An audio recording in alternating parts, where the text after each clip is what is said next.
I'm a jinxing piece of crap. I'm worthless. I suck. What if you spin around and say they're gonna make the playoffs backwards? It works for Crosby. Look at this finally! Good old Canadian fire. Country! Deal with it. Deal and smash! Owen Grabowski. GTFO. I got it from afar.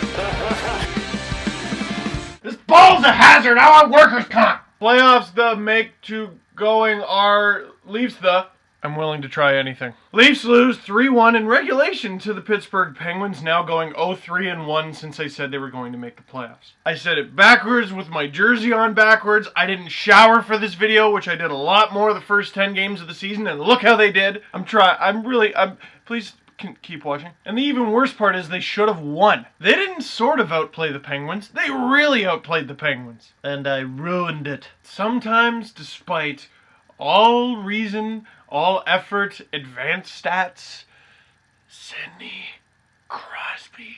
Anyone who doesn't think he's the best player in the world, figure it out. I'd go as far to say hashtag figure it out. He has 47 points in 28 games. Remember that last Leaf Penguins game when he scored a goal, but that was the only point he got? That game hurt his points per game average. Like, without the slightest sarcasm, the Leafs could have high-fived each other and go, good job, guys, he only scored. And they won him in a lottery. Pittsburgh model my ass. But this game is a good opportunity to promote the post-game blogs that I'm always telling you about in the Underbar. Because Cam, the guy who writes them, often takes heat because when the Leafs win, he explains why they shouldn't have. Well, after this game, he gets the rare opportunity to explain why they should have won and didn't. Let's talk about something I haven't mentioned a whole lot. Advanced stats. I'm not going to get crazy into it, but I'm going to explain why they're important. And I'm doing it after a game where they lost and their advanced stats were better than the other teams. It's not very opportunistic, but here's me admitting right off the hop, it's not always right. I'm not trying to be Moneyball. I don't think stats can prove who's going to win and lose on a spreadsheet, but there's some validity to them. For example, traditional stat. Both Colton Orr and Fraser McLaren played just over 2 minutes in this game. Oddly, the Leafs looked really good. And I won't get into the idea of having goons on the ice or which game to use them in, who they're on against, how little they play. I just can't help but think on a team like the Leafs, who need to shed a roster spot just to get Joffrey Lupul back in the lineup. It's so slim for spots. There's a lot of guys competing, a lot of guys that are really close in terms of skill level. I can't help but feel like there's some guy on the Marlies, a couple guys on the Marlies, chomping at the bit, and they're stuck behind that. Ryan Hamilton comes to mind for sure. I digress. One of the big stories after this game is how Komarov couldn't convert on that breakaway late in the third, but advanced stats say he had a good game. Actually, advanced stats say he usually has a good game. For example, I checked last week, I don't know if it's still the case, but Kadri gets more scoring chances on a line with Komarov than off it. Mind blown. Lyles, despite being scratched for 12 games, was one of the Leafs' best players. You can check all this out in the chart in the post-game blog, but that's scoring chances. It's a little more involved. Here's something that's a lot easier, and I don't even think it should be called an advanced stat.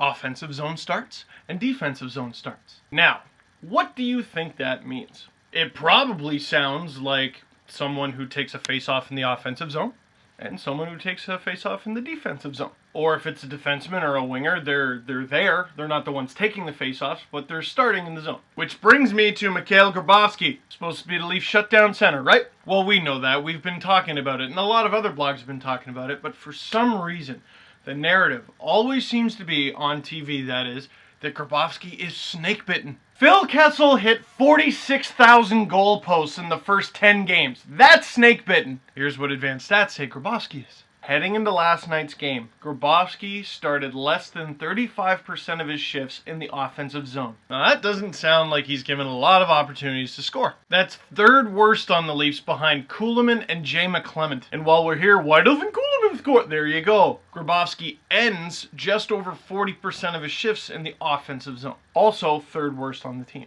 Or not even worse, I should say, just lowest. And the reason I'm going off on this stuff is because on TV, they'll be like, why can't he score? And I'm screaming at the TV, he never makes it over their blue line! He never starts in the offensive zone, he never ends in the offensive zone. His shifts are like, what, 45 seconds? What chance does he have? And I just think that's a better conversation to have than, well, here's what he's got to do. And against the Penguins, yeah, he played with different line mates, but he also just played a completely different role.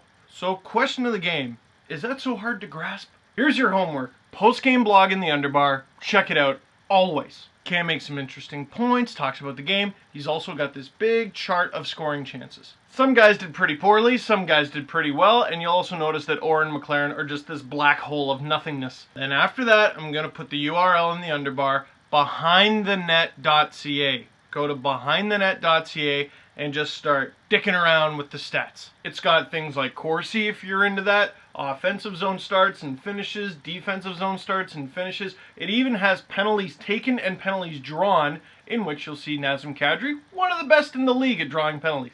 Partially because he puts himself in a position where players go after him and they take silly penalties. Partially because he goes down easier than iced tea on a hot summer's day. But he's on the Leafs, so hey. Check all that out. Thanks for watching. I'll see you next time, and hopefully the Jinx is broken. Sorry, again, about that.